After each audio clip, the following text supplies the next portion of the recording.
Kita meneruskan pelajaran kita dalam pendahuluan Injil Yohanes, melihat beberapa ciri khas Injil Yohanes. Jika kita menemui ciri khas ini, kita sadar, ini Yohanes, ini gaya Yohanes. Salah satu ciri khas yang cukup menonjol adalah kesalahpahaman di Injil Yohanes. Cukup banyak percakapan di dalam Injil Yohanes mengikuti suatu pola yang nyata. Tuhan Yesus mengatakan sesuatu, dia yang mendengar salah paham, kemudian Tuhan Yesus atau mungkin Rasul Yohanes menjelaskan lebih lanjut. Kesalahpahaman seperti ini sering mengenai hal yang cukup penting di Injil Yohanes. 8 dari kesalahpahaman ini menceritakan kematian, kebangkitan, dan kenaikan Tuhan Yesus Kristus. Dengan pertolongan penjelasan yang diperoleh dari Tuhan Yesus atau dari Rasul Yohanes, kesalahpahaman ini dapat menarik pembaca untuk memihak pada Tuhan Yesus Kristus dalam konflik-konflik yang dia alami. Jadi di sini yang berikut ada beberapa kesalahpahaman. Ya, kadang di contoh-contoh ini ketiga unsur yang saya sebut tadi tidak ada, mungkin hanya 2 unsur, tapi ya pada umumnya pola kesalahpahaman ini cukup nyata.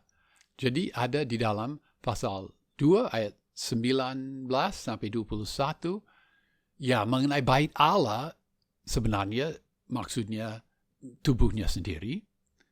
Dalam pasal 3 ayat 3 sampai 5, lahir baru disalahpahami. Nikodemus tidak paham, ada penjelasan. Pasal 4 ayat 10 sampai 15, air hidup. Ya, perempuan itu tidak paham, ada penjelasan. Dalam pasal 4 ayat 31 sampai 35, makanan, ya, tetapi yang dia maksudkan adalah melakukan kehendak Allah. Dalam pasal 6 ayat 32 sampai 35, roti dari surga. Dalam pasal 6 ayat 51 sampai 53, dagingku. Dalam pasal 7 ayat 33 sampai 36, saya pergi, kamu tidak dapat ikut. Dalam pasal 8 ayat 18 sampai 20, Bapakku. Dalam pasal 8 ayat 21 dan 22, aku akan pergi. Disalahpahami, ada penjelasan. Dalam pasal 8 ayat 31 sampai 36, memerdekakan kamu. Mereka tidak paham. Dia menjelaskan. Dalam pasal 8 ayat 51 sampai 53, kematian. Dalam pasal 11 ayat 11 sampai 15, tidur. Dia berkata, Lazarus tidur. Mereka tidak paham. Sebenarnya maksudnya Lazarus mati, tapi akan dibangkitkan dari kematiannya. Pasal 11 ayat 23 sampai 25, saudaramu akan bangkit. Pasal 14 ayat 4 sampai 6, dan kemana aku pergi, kamu tahu jalan ke situ. Kesalahpahaman. Pola itu, Tuhan Yesus mengucapkan sesuatu, yang mereka yang mendengar salah paham, kemudian Tuhan atau mungkin Yohanes memberi penjelasan. Suatu pola yang ini ciri khas Injil Yohanes. Juga ciri khas Injil Yohanes adalah ironis. Karena ada beberapa macam ironis, sarjana berkata yang ada di Injil Yohanes adalah ironis yang dramatis atau ironis yang tragis. Dalam hal ini, pembaca memahami lebih dari si pembicara. Perbedaan antara arti yang dipahami oleh si pembaca dan arti yang dipahami oleh si pembicara kadang cukup lucu, kadang tragis, kadang mengesankan. Nah, jadi beberapa contoh ironi, ayat-ayat yang ironi di Injil Yohanes. Pasal 1 ayat 46, mungkinkah sesuatu yang baik datang dari Nazaret? Yang terbaik datang dari Nazaret. Pasal 4 ayat 12. Adakah engkau lebih besar daripada bapa kami, Yakub? Si perempuan di sumur Yakub sangat bangga mengenai sumur itu dan sejarahnya. Dan dia bertanya, apakah kamu lebih baik daripada bapa leluhur kami, Yakub? Dia menciptakan Yakub, dia lebih besar dari Yakub. Tetapi perempuan itu tidak paham. Pada saat itu belum paham. Pasal 6 ayat 42. Bukankah ia ini Yesus yang ibu bapaknya kami kenal? Pasal 6 ayat 52. Bagaimana ia ini dapat memberikan dagingnya kepada kita untuk dimakan? Mereka tidak paham. Kita paham. Pasal 7 ayat 20. Siapakah yang berusaha membunuh engkau? Sebenarnya, mereka, pemimpin-pemimpin Yahudi, berusaha untuk membunuh dia. Tapi si pembicara belum tahu itu. Pasal 7 ayat 26. Mungkinkah pemimpin kita benar-benar sudah tahu bahwa ia ini adalah Kristus? Pasal 7 ayat 42. Kitab suci mengatakan bahwa Mesias berasal dari keturunan Daud dan dari kampung Bethlehem.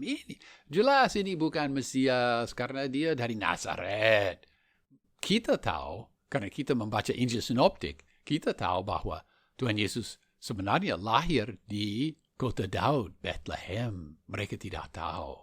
Keberatan mereka tidak berarti. Pasal 7 ayat 48. Adakah seorang di antara pemimpin-pemimpin yang percaya kepadanya?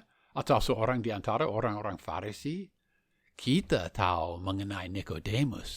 Kita lebih tahu dari si pembicara tadi. Dan pasal 8 ayat 53. Adakah engkau lebih besar daripada bapa kita Abraham? Wah, sebenarnya dia jauh lebih besar dari Abraham. Abraham memang luar biasa, tetapi Tuhan Yesus jauh lebih besar daripada Abraham.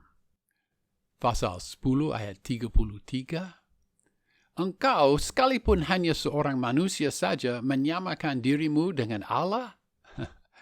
Sebenarnya dia Allah menyamakan dirinya dengan manusia.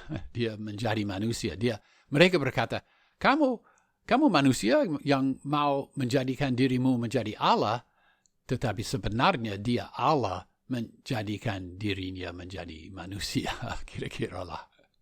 Ironis. Pasal 11 ayat 50. Dan kamu tidak insaf bahwa lebih berguna bagimu jika satu orang mati untuk bangsa kita daripada seluruh bangsa kita ini musnah. Imam besar, dia mengucapkan kalimat itu, dia mau supaya mereka membunuh Tuhan Yesus Kristus. Tetapi sebenarnya kata yang dia ucapkan hampir itu suatu pernyataan Injil yang luar biasa jelasnya, tetapi dia tidak paham. Kita, para pembaca Injil Yohanes, kita paham, maka ironislah. Pasal 18 ayat 38, Pilatus berkata, apakah kebenaran itu? Dan kita paham bahwa kebenaran berdiri di depan Pilatus. Dia tidak tahu, kita tahu.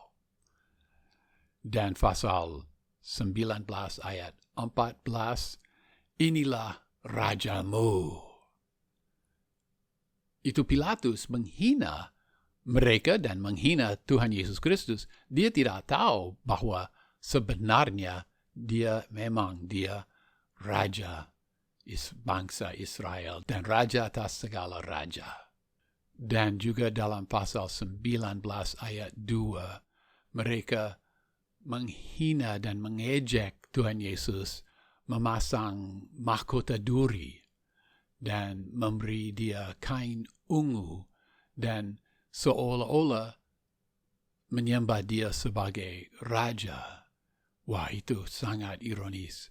Dia sebenarnya raja dan mereka tidak tahu, tetapi kita tahu.